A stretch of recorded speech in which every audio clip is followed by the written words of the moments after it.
afternoon. Welcome to Lunch Break Live with Tea Party Patriots. I'm Jenny Beth Martin with Tea Party Patriots Action. In just a moment, we'll go to Bill Pasco for our Washington report.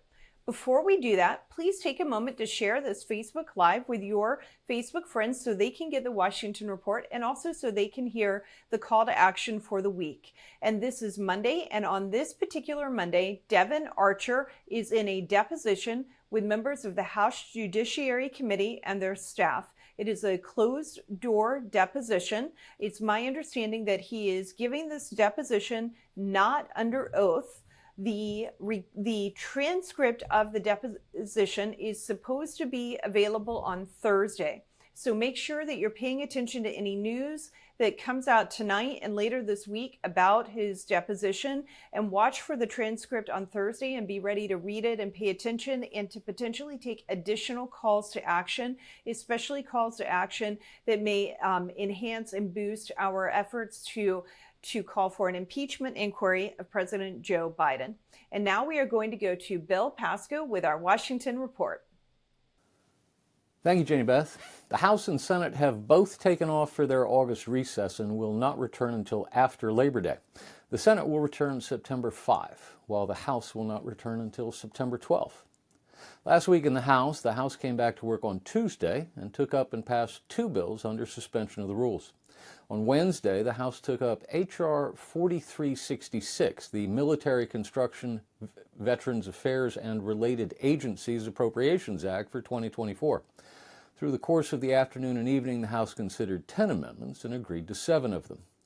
On Thursday, the House voted on final passage of the bill as amended.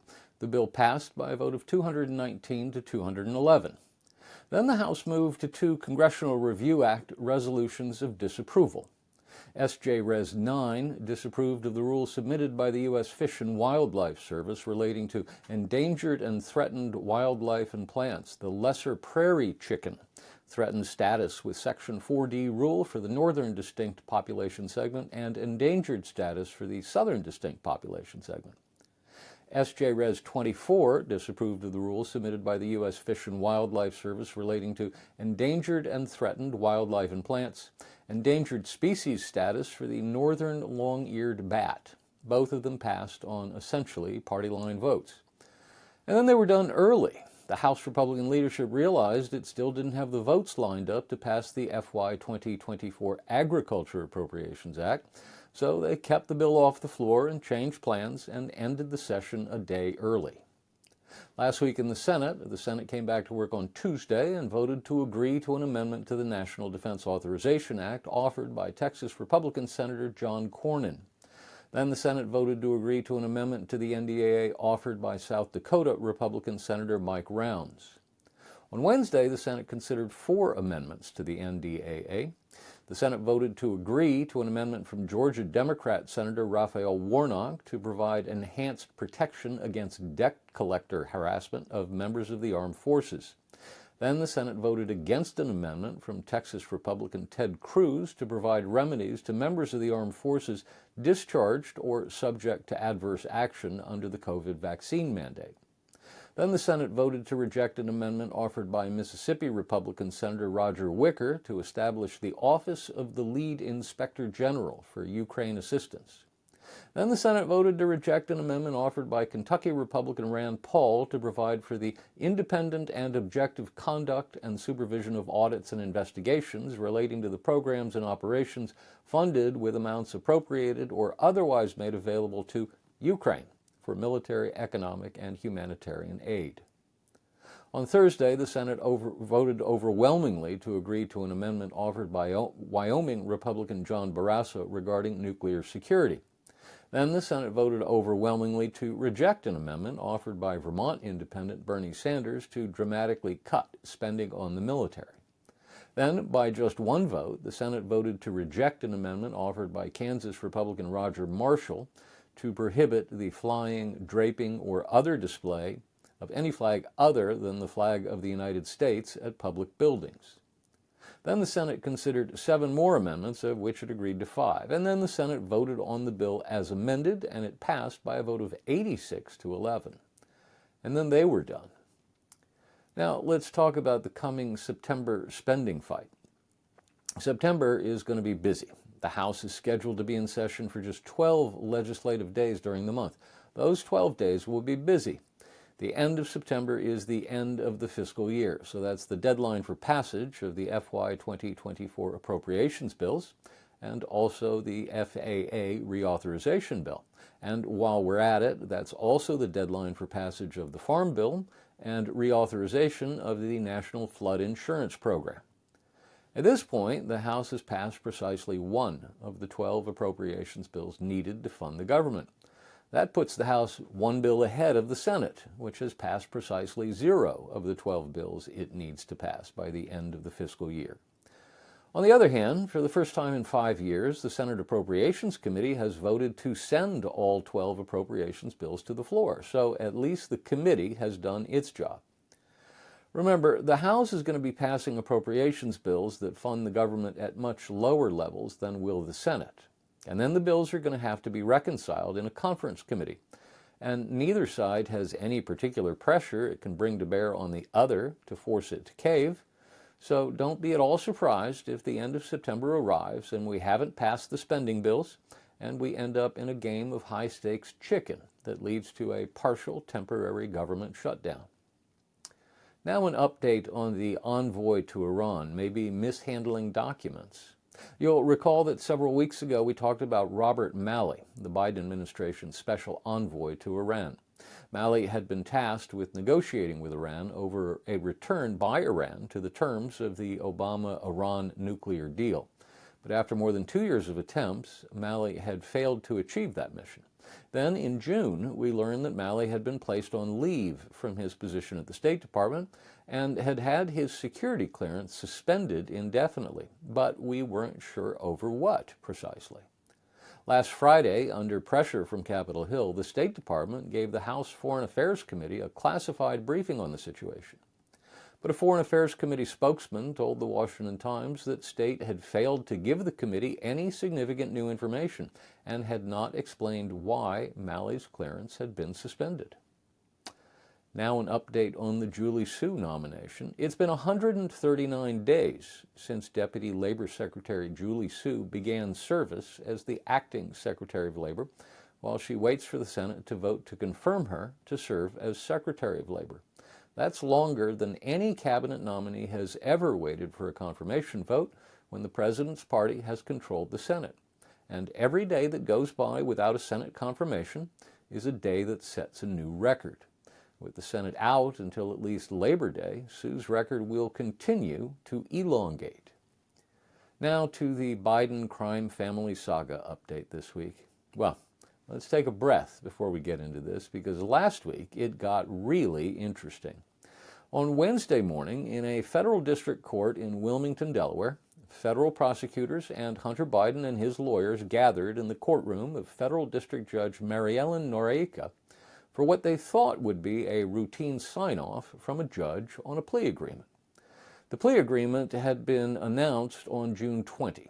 After 5 years of investigation, Justice Department prosecutors had decided they would accept a guilty plea from Hunter Biden on 2 misdemeanor counts of failing to file and pay his tax returns for 2017 and 2018, and would agree to let him enter a pretrial diversion program in lieu of charging him with knowingly possessing a firearm while then an unlawful user of or person addicted to a controlled substance. In exchange for Biden's agreement to plead guilty to the 2 misdemeanor tax charges, the Department of Justice would satisfy itself with a monetary penalty. That is, he would pay a fine, and they would recommend no jail time. And under the diversion program for the gun crime, as long as he didn't possess a gun or use drugs for 2 years, he would avoid conviction and prison time there, too. To the surprise of no reasonable person, many critics had immediately labeled the plea agreement a sweetheart deal, and arguments were made that any other person who had behaved in a similar fashion over a similar number of years would have been charged with far more serious crimes. In fact, the previous week, during their testimony in front of the House Oversight and Accountability Committee, the 2 IRS whistleblowers who had worked the case pointed out that DOJ guidelines require that prosecutors charge the most serious crime that can be readily proven, and that when both a felony count and a misdemeanor count can be charged, the felony count should be charged. So, even as they gathered in the knowledge that they were getting away with one, prosecutors and Biden's lawyers believed the Wednesday meeting would be routine. Instead, the judge began asking questions, and all hell broke loose. Judge Noriega had two problems with the agreement. First was a question about the absurdly broad immunity provision, which for some reason was not in the plea agreement itself, but instead was found in the diversion agreement. When she zeroed in on that paragraph, she first asked why it had been written in a way that gave her no legal authority to reject it. Then she exposed significant differences between how the prosecutors saw the agreement and how Biden's lawyer saw the agreement. Biden's lawyer said he understood the terms of the provision to mean that his client had broad immunity from future prosecution for just about anything Hunter had done in the years between 2014 and 2019. Prosecutors, on the other hand, said they saw the immunity as much more limited. Under direct questioning from the judge, they said it would not, for instance, include immunity from prosecution for violation of the Foreign Agents Registration Act. This sent Biden's lawyer off. Biden himself said he could not agree to a deal that didn't offer him broad immunity. It appears the DOJ got caught. Stop and think for a moment.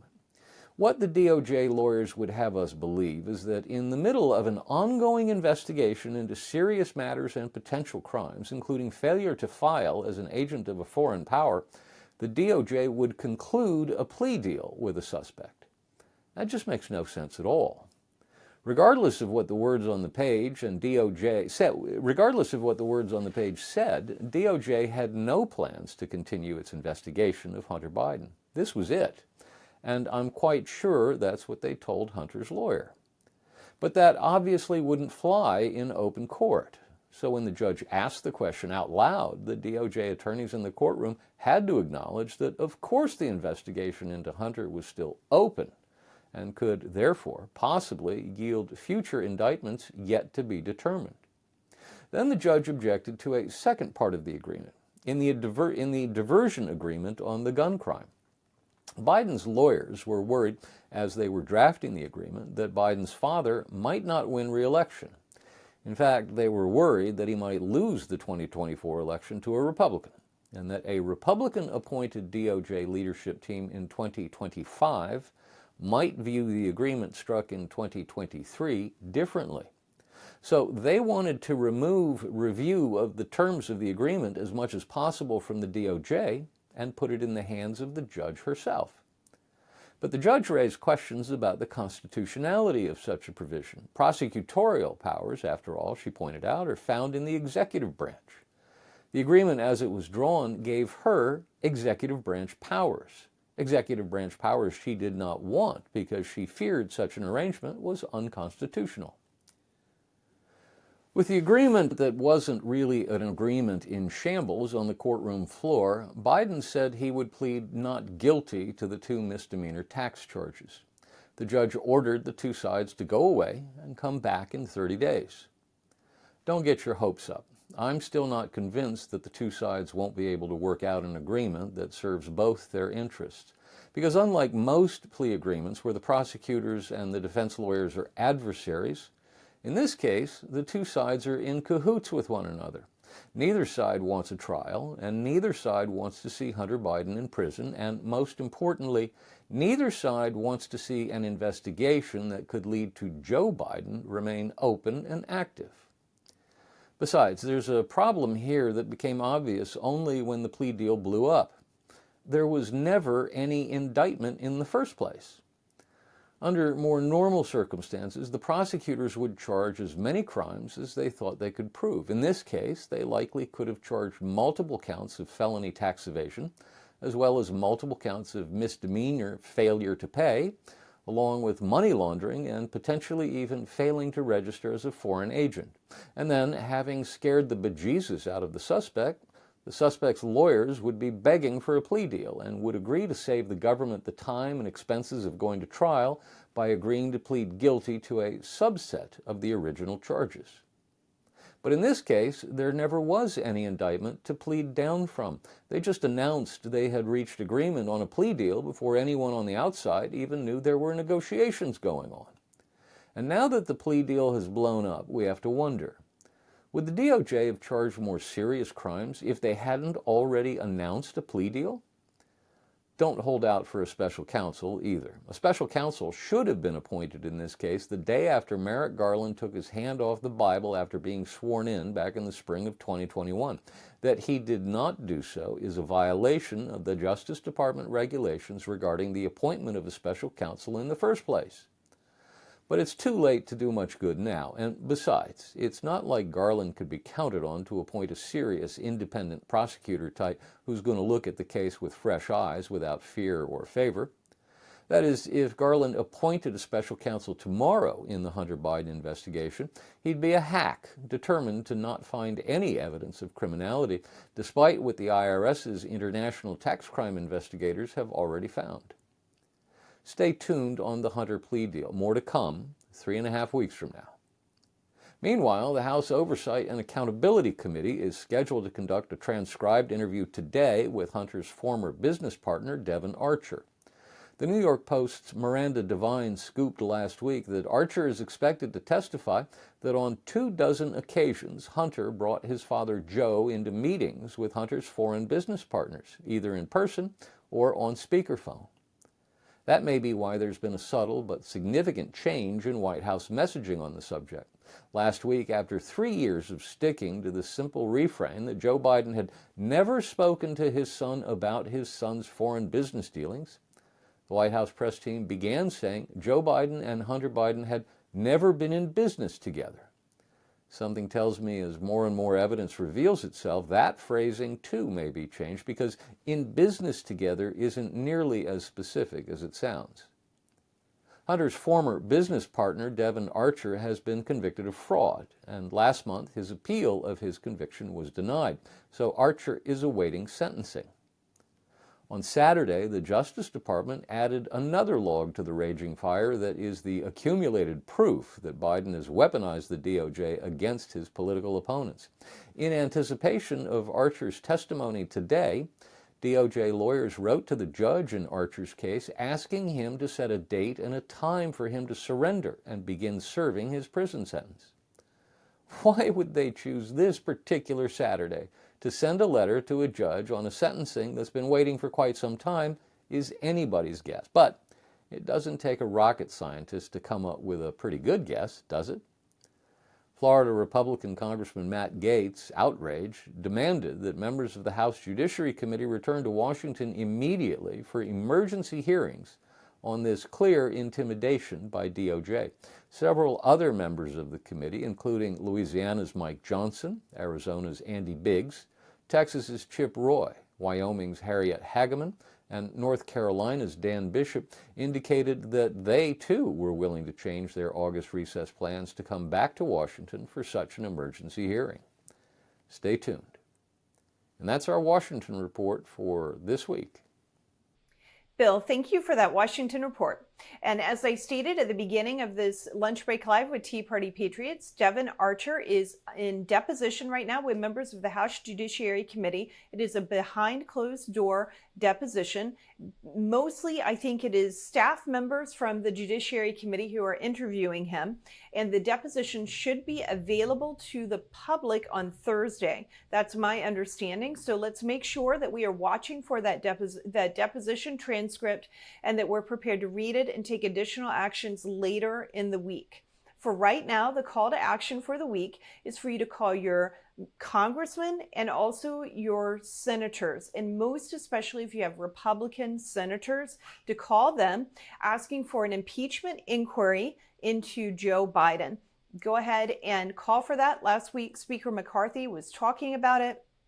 and his position fluctuated a little bit, but with what we are learning from the IRS whistleblowers, from other whistleblowers, and the investigations that the House of Representatives are doing, I think that it is warranted to begin an impeachment inquiry, to continue the investigation and take this where the evidence takes us. I think it's going to take us to the point where we will need to impeach President Joe Biden.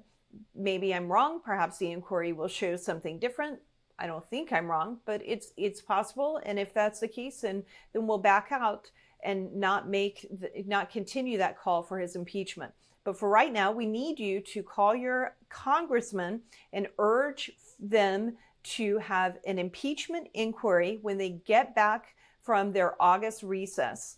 We also need you to call your Republican senators and tell them not to add unnecessary pressure on the House leadership to prevent them from proceeding with an impeachment inquiry. So we need the senators to understand that you, as their constituent, want the impeachment inquiry, and that you do not want them interfering and preventing that from happening in the House, and instead want them to also call for an impeachment inquiry. So that is a call to action. It may be updated and adjusted as the information unfolds after we learn more about what happened in the deposition today with Devin Archer. So stay tuned to find out if we do update the call to action. You can always check that out by going to teapartypatriots.org, teapartypatriots.org. And if we do update the call to action, we'll make sure we also include updates on our social media. We're not going to do questions live today. If you have any questions that were unanswered, please feel free to email me at jenny.beth@teapartypatriots.org. Again, that's Jenny, Jenny, .beth, BETH, @teapartypatriots.org. And either someone from our team or I will get back to you with answers to those questions. And we will talk to you again next week for Lunch Break Live with Tea Party Patriots. Thank you so much for joining us, and have a great day.